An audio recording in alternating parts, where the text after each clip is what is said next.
کہا بڑی سیاہکار اور زانیہ ہے، بدکار ہے، کہتی ہے میں حضرت کا منہ دیکھنے اور دکھانے کے قابل نہیں۔ تو میاں صاحب نے کہا دی تم اس کو ضرور لے کر آنا۔ اگلے دن وہ گئی اور اس کو لے کر آئی تو حضرت نے پوچھا کیوں نہیں آئی تھی؟ کہنے لگی حضرت روح سیاہی گناہگاری کی وجہ سے آپ کی زیارت کو آتے میں شرماتی ہوں۔ غور کرنا تھانوی صاحب کے جملے کو بھی کہ ہاتھی اور اس کو ایک سمجھا، اس کو بھی سامنے رکھنا، ابن عربی کے جملے کو بھی سامنے رکھنا جو تمام صوفیوں کا شیخ اکبر ہے۔ کہا شرماتی تھی حضرت اس لیے نہیں آئی۔ تو حضرت نے کہا بھی شرماتی کیوں ہے؟ وہ شرماتی کس بات پہ تھی؟ بدکاری زناکاری پہ شرماتی تھی نا۔ کہا تو شرماتی کیوں ہے؟ کرنے والا کون اور کروانے والا کون؟ وہ تو وہی ہے۔ اعوذ باللہ ثم نعوذ باللہ تعالی اللہ عما یقولون۔ رب کو یہ گالی یہودیوں نے نہیں دی، رب محبت کی قسم نہیں دی، عیسائیوں نے نہیں دی، ہندوؤں نے نہیں دی، سکھوں نے نہیں دی، جو صوفی ازم نے اللہ کو یہ گالی دی ہے۔ بی بی تو زنا سے شرماتی ہے، شرماتی کیوں ہے؟ جو نیچے پڑا ہے وہ بھی وہی ہے، جو اوپر چڑھا ہے وہ بھی وہی ہے، ہر چیز تو وہی ہے، جو کرتا ہے وہ بھی وہی ہے، کروانے والا اور کرنے والا تو وہی ہے۔ یہ صوفی ازم کا امام سامر علی جلال آبادی جس کی خلیل احمد سہارنپوری تعریف کر کے کہتے ہیں یہ توحید میں ڈوبا ہوا ہے، اس نے کہا اب رنڈی کا ایمان دیکھو۔ رنڈی یہ سن کر آگ بگولا ہو گئی اور خوف میں اور غصے میں کہا لا حول ولا قوت الا باللہ، اگرچہ میں روسیہ ہوں، اگرچہ میں زناکار ہوں، اگرچہ میں گناہگار ہوں، بدکار ہوں، مگر تیرے جیسے پیر کے منہ پر پیشاب بھی نہیں کرتا۔ یہ کہا اٹھ کر چلو۔ اس رنڈی کا ایمان صوفی سے اچھا ہے۔ یہ وہ تصوف کی زندگی ہے، یہ وہ صوفی ازم ہے کہ ہر چیز کے اندر وہی ہے اور ہر چیز وہی ہے، وہ ہاتھی ہو یا انسان ہو، وہ زانی ہو، وہ نیچے پڑا ہوا ہو یا اس کے اوپر چڑھا ہوا ہو، دونوں وہی ہے۔ اسی عقیدے کو تبلیغی جماعت کے امیر مولانا زکریا صاحب اپنی کتاب فضائل صدقات، لوگوں کو ہو سکتا ہے ہماری باتیں بری لگ رہی ہوں، ماتھے پر بل پڑ رہے ہوں، میں اللہ کے لیے آپ سے معافی کا سوال کرتا ہوں، مجھے معاف کر دینا، مجبور ہوں۔ یہ منبر محمد کریم ہے، رسول کے منبر پہ کھڑے ہو کر جھوٹ نہیں بولا جا سکتا۔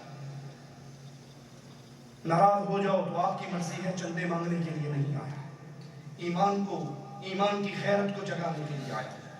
تصوف کا، صوفی ازم کا، وحدت الوجود کا یہی عقیدہ مولوی زکریا فضائل صدقات کے اندر بیان کرتے ہیں، جو ہمارے ہاتھ میں ہے۔ یہ کتب خانہ فیضی لاہور سے شائع ہوئی ہے اور اس کا صفحہ نمبر 558 ہے، 558 صفحے پر۔ تصوف کا یہ عقیدہ، صوفی ازم کی یہ توحید کہ ہر چیز ہی اللہ ہے۔ کیسے بیان کرتے ہیں؟ کہتے ہیں جھوٹا ہوں، کچھ نہیں ہوں، تیرا ہی ذل ہے، تیرا ہی وجود ہے، میں کیا ہوں؟ یہ اللہ سے کلام ہو رہا ہے۔ کہتے ہیں یا اللہ معاف فرمانا، یا اللہ معاف فرمانا، حضرت کی ارشاد سے تحریر ہوا ہے، کچھ نہیں ہوں، تیرا ہی ذل ہے، تیرا ہی وجود ہے، میں کیا ہوں؟ کچھ نہیں ہوں، اور وہ جو میں ہوں وہ تو ہے۔ جو میں ہوں اے اللہ وہ تو ہے، میں اور تو خود شرک در شرک ہے۔ تو میرا شریک ہے، میں تیرا شریک ہوں، تو مجھ میں شریک ہے، میں تجھ میں شریک ہوں۔ شرک در شرک کا یہی ترجمہ ہے۔ لوگوں، شرک ایک ایسا جرم ہے جس کے بارے میں نبی اور انبیاء سے کہا گیا وَلَوْ أَشْرَكُوا لَحَبِطَ عَنْهُمْ مَا كَانُوا يَعْمَلُونَ لَئِنْ أَشْرَكْتَ لَيَحْبَطَنَّ عَمَلُكَ۔ اے نبی اگر آپ بھی شرک کرو گے آپ کے اعمال ضائع، باقی انبیاء تم شرک کرو گے تمہارے اعمال ضائع۔ یہ صوفی ازم کی توحید ہے۔ مولوی زکریا صاحب کہہ رہے ہیں اللہ جو تو ہے وہ میں ہوں، جو میں ہوں وہ تو ہے، میں اور تو خود شرک در شرک ہیں۔ تو میرے میں سے شرک در شرک، تو میرا شریک ہے، میں تیرا شریک ہوں۔ یہ کون سی توحید ہے لوگوں؟ کیا اس توحید کے لیے محمد نے مارے کھائی تھی صلی اللہ علیہ وسلم؟ کیا اس توحید کے لیے نبی کا ماتھا پھٹا تھا؟ کیا اس توحید کے لیے نبی طائف میں لہولہان ہوئے تھے؟ کیا اس توحید کے لیے نبی کی بیٹیوں کو طلاقیں ملی تھی؟ کیا اس توحید کے لیے محمد کے دانت شہید ہوئے؟ وہ توحید تھی لا الہ الا اللہ، اللہ خالق ہے، اللہ معبود برحق ہے، پوری کائنات اس کی مخلوق ہے، اللہ کی عبادت میں کوئی شریک نہیں ہو سکتا۔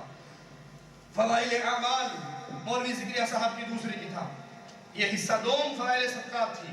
یہ فضائل اعمال جس کا صفحہ نمبر 561 ہے، 561 پر اللہ عز و جل کی توحید کے بارے میں صوفی ازم کا عقیدہ کیسے پیش کرتے ہیں سنیے۔ صفحہ 561